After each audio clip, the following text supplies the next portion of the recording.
So thank you very much, Robert. Hi, everyone. Happy to be here. Good to see you come here. I want to talk about some of the problems we ran into during the development of Icy Tower 2. Just a quick hands up if you played Icy Tower or know the brand. Okay, a few of you. Let's see here. So just some brief background. This is me. Grew up in the Commodore 64 era. Moved on to become a professional gamer. Moved on to become a game designer before my current position as a creative director at Freelance Design. We're located on the west coast of Sweden. If you ever decide to come to Sweden, you should come to Gothenburg because it's a beautiful place. We're a small but established company, 4 co-owners with a workforce of 8 people. We've developed about 70 games during the 6 years we've existed. Most of those are work-for-hire projects for clients such as Disney, Paramount, Marvel, Pepsi, Coca-Cola, McDonald's, etc. Quick facts about Icy Tower. It's a classic jumping game. You try to jump up some floors without falling down.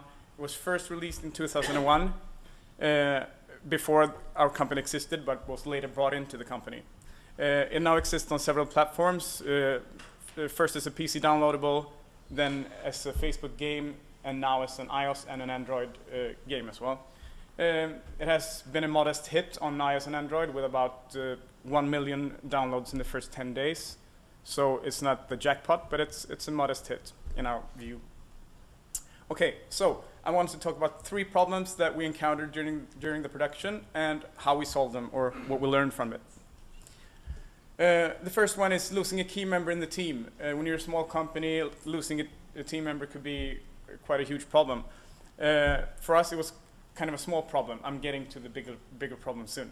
The lead designer was the original creator for Icy Tower, and his job was to really put the Icy Tower feeling into the game in the beginning. But he had a kid and had to go on a parental leave. Now, this is a small problem. The big problem is I had to take over a team with a design to work with already. The problem is I kind of didn't agree with some of his design choices. So I had to come up with a way to challenge his design, challenge his ideas without looking like a douchebag. And the solution I came up with was to have a gauntlet. Basically what that is, you gather everyone in a room. So it's a creative process we called the Designer Gauntlet from our perspective. It's group design basically. Someone presents an idea. Everyone else's job is to attack it with a vengeance. I mean, throw everything but the kitchen sink at it. Just really bash it and try to come up with all the different reasons why this wouldn't work. The person has to defend the idea, and if they do so successfully, you get to implement it in the next sprint. And it's a pretty informal definition of what a success is. It's basically that you sell in the idea, and everyone thinks it's a pretty reasonable choice to put it in the game. Now, what you learn, and which I learned pretty quickly, is that you have to be pretty well prepared before you present an idea, because you really need to think before you open that door, because they're gonna throw a lot of shit at you. So just make sure you have an idea to present that you really thought through before. This is probably nothing unique. You've probably done some group creative sessions with similar methodology, and you probably have a name for it, but whatever, I call it the gauntlet, so yeah. The plus side of this method is that it's really fun to work with. Creativity in a group is usually just awesome. The team grows socially from the experience because it's a lot of laughs, and you also learn more about people's personalities when they get to throw the gloves off and really get at you with some brutal honesty, which is refreshing and fun. It also gives a sense of responsibility to the team. Everyone feels it's their product. They've been a part of the process to really decide what's going to be in there and not going to be in there. On the minus side, it takes quite some time, which is somewhat alleviated by the fact that you have less follow-up design, which I call it, because everyone has a pretty good idea of what you're talking about, and you've been through it once, so it's a pretty fast process there, but it still adds some time. And it easily becomes too fun, so make sure you have someone assigned as a moderator to pull the handbrake when it gets out of hand, which it does all the time.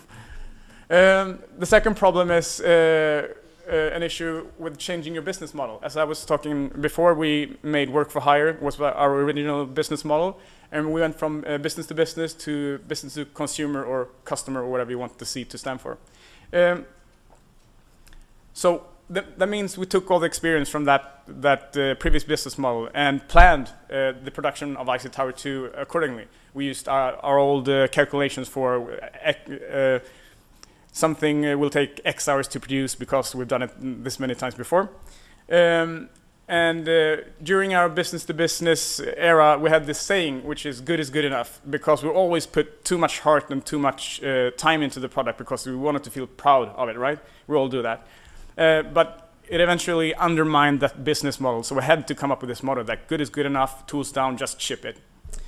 Well, doing that with your own game for a business to consumer, you quickly realize that the product lacked polish. We didn't have time since we planned the project as a business to business with all those calculations, which resulted in that we went over budget. Now, these were the problems, and the solution was basically to, not very inspired solution, just accept failure. You whine some, and then you roll with the punches. We had to reschedule and increase the budget, really accept that failure.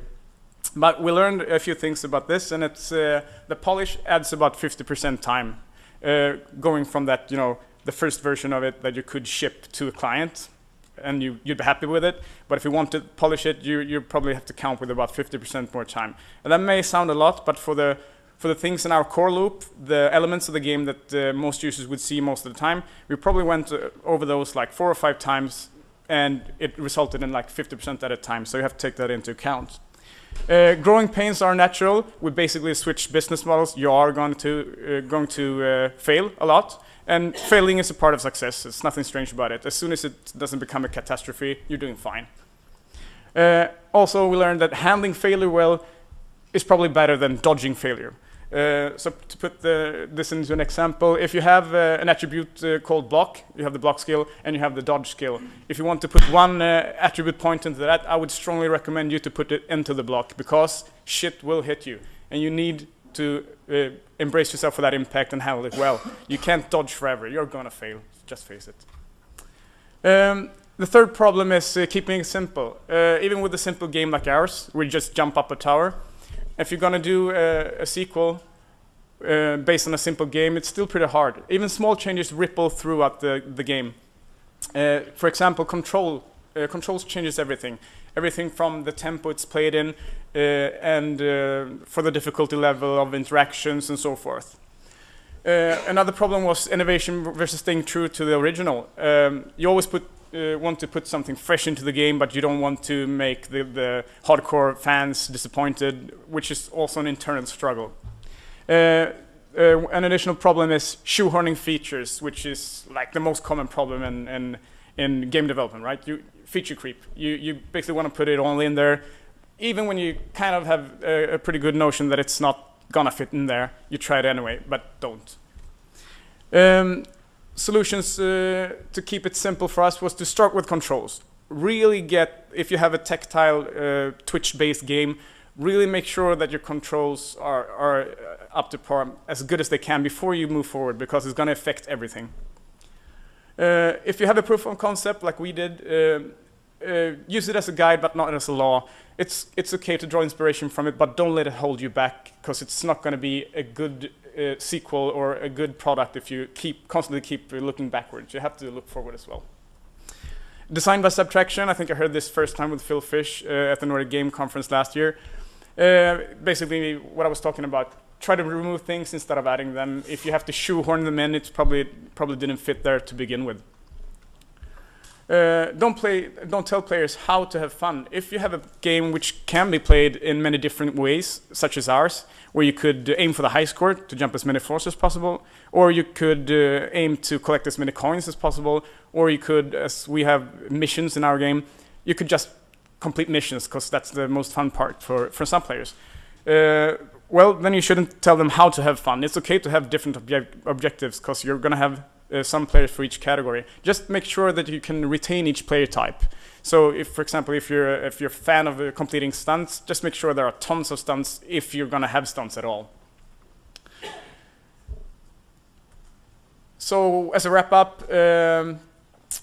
what to bring home with you is that you should run the Gauntlet. You should try it as a creative process. It's a really refreshing way to work with design. Also practice your block, because shit will hit you. Just make sure you can block some of the damage. Throw your shoehorn. Just make a lean product working really well with a few features instead of trying to do it all, because you can't. Also download Icy Tower 2 because it's free. It's on iOS. It's on Android. Let me know what you think about it, and if you have any questions, just grab me afterwards and we'll talk. Thanks.